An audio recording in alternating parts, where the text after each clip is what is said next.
Yo, what's up guys? Welcome back dito sa aking YouTube channel. Meron naman tayong panibagong update ngayon mga idol. Babalik na naman po ako, si Greek TV. So bago tayo magsimula, kung bago ka pa lamang dito sa aking YouTube channel mga idol, mag-subscribe na po kayo dyan at pindutin po ang bell button at sigar din ang Hey there.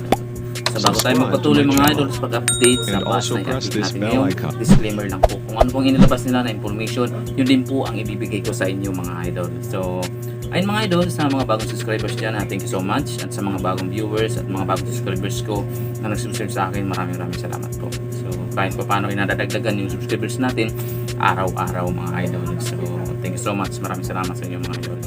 So mga idol, kung kayo po ay may mga katanungan sa akin o may mga gusto ko itanong about sa travel o pamasahe o kaya kung saan ang terminal, pwede po kayo mag-comment dyan sa comment section mga idol. At pag nabasa ko yan, agad yung re-reply ang kayo mga idol. So mga idol, about naman po sa ating ibinablog o in-update natin mga bus, nakadepende po yan sa bus na inilalabas nila kung inilalagay nila yung pamasahe o hindi. Kadalasan po ay binablog ko mayroong mga pamasahe, mayroong wala. Dahil depende lang po yan sa binibigay nilang information kung may pamasahe o wala. Siyempre po, pag ang iba kasi hindi sila magbibigay ng pamasahe. So, nagbibigay sila contact number para inyong tawagan mga idol. So, for me, as a content creator, siyempre kung ano yung nalabas nila, yun din ang ibibigay ko sa inyo mga idol. So, hindi ko na patatagalin, simula na tayo. Let's go.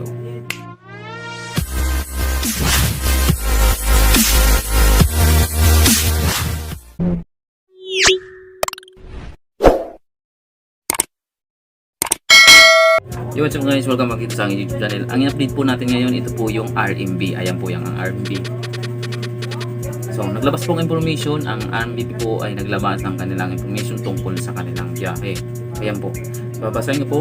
RMB bus going to Bicol, Pasay, Bisay, Jollibee, Beltrangco, EDSA. Ayan po. So, everyday trip.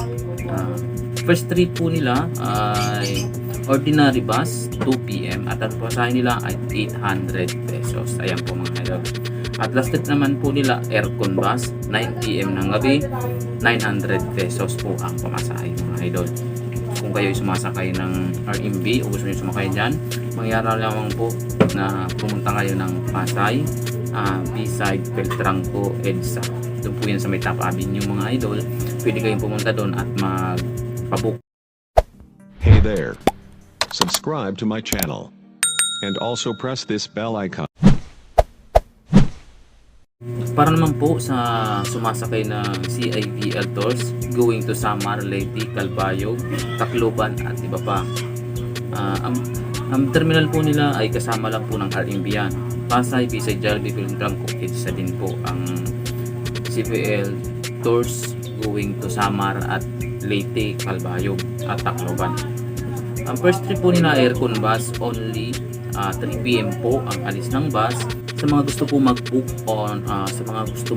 pwede nyo pong i-PM si Charles Constantino. Siya po ang admin ng RMB at CIVL Tours na bumabiyahe ng probinsya mga idol. Wala po siyang ibinigay na contact number. Ang sinabi niya lang po ay PM me. So ibig sabihin ay ipaprivate message niyo siya kung magbubook kayo online, lalo kung kayo ay uwi ng Samar, Leyte, Calbayog at Tacloban mga idol. Yan po ang update natin sa RMB at CIVL na bus mga idol.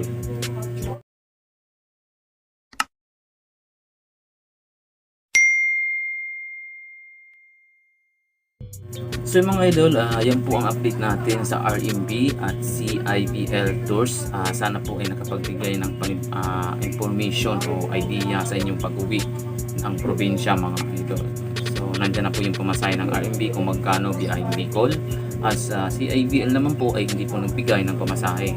So mga idol, about naman sa requirements, pwede kayong magdala ng vaccination card o kaya valid ID. So wala man kasing ipinost kung anong requirements nila pa uwi. So pagkaalam ko parang wala na ngayon eh. Pero kung may vaccination card kayo mga idol ay dali nyo na lang para mas sigurado kayo mga idol.